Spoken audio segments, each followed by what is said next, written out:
Hello and welcome to Science Today. We will be your host, Omar and Adrian. For our first topic, we will be discussing about something that we actually think is very important for everyone to know these days, as it depends on our daily life and habits, which is global warming. And I know you're probably thinking, oh yeah, another stupid video of someone complaining about the human species' destructive presence. But it actually may interest you, as this is having a pretty remarkable impact on our society nowadays. And also, for the first time in years, the ozone layer is finally repairing itself. Nowadays, the area of the world's ocean covered by floating sea ice is the smallest recorded ever since its monitoring began in the 1970s, and it can be probably the lowest in thousands of years.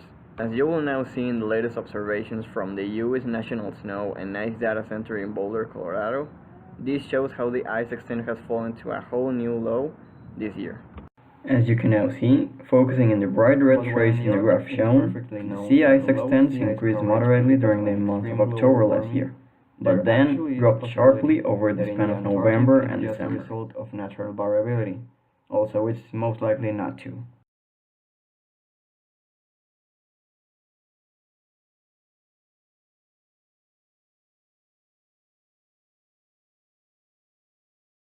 Also, the extent of Arctic sea ice should be growing rapidly during the northern hemisphere winter, but instead, its temperatures have gone above average, while in the Antarctic, the area of sea ice has been falling faster than usual.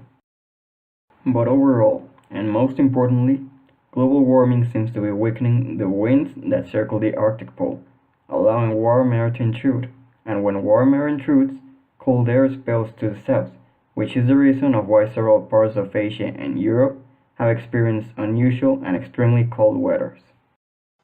And finally, with these extreme changes suffered in our planet, we really hope this shows the people that, first of all, global warming is definitely real, and that the consequences of such drastic change in our planet can cause some very negative responses, for that we don't really know if we're ready to overcome.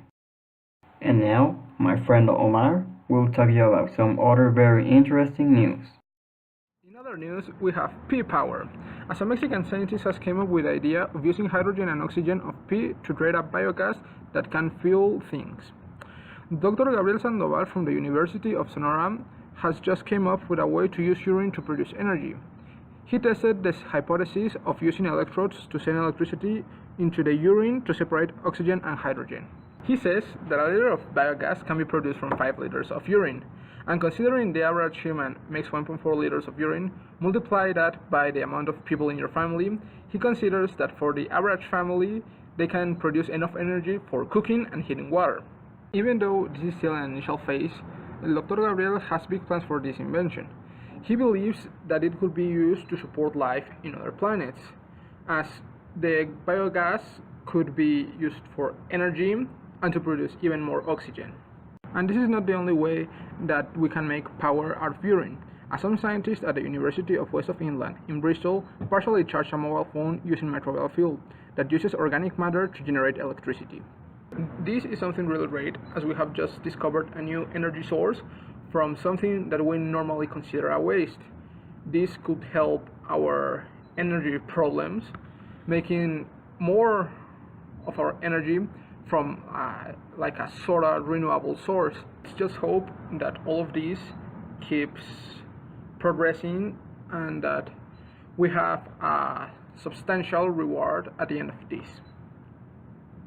Now, thanks for your attention. All the links will be in the description below to the full articles, and see you next time.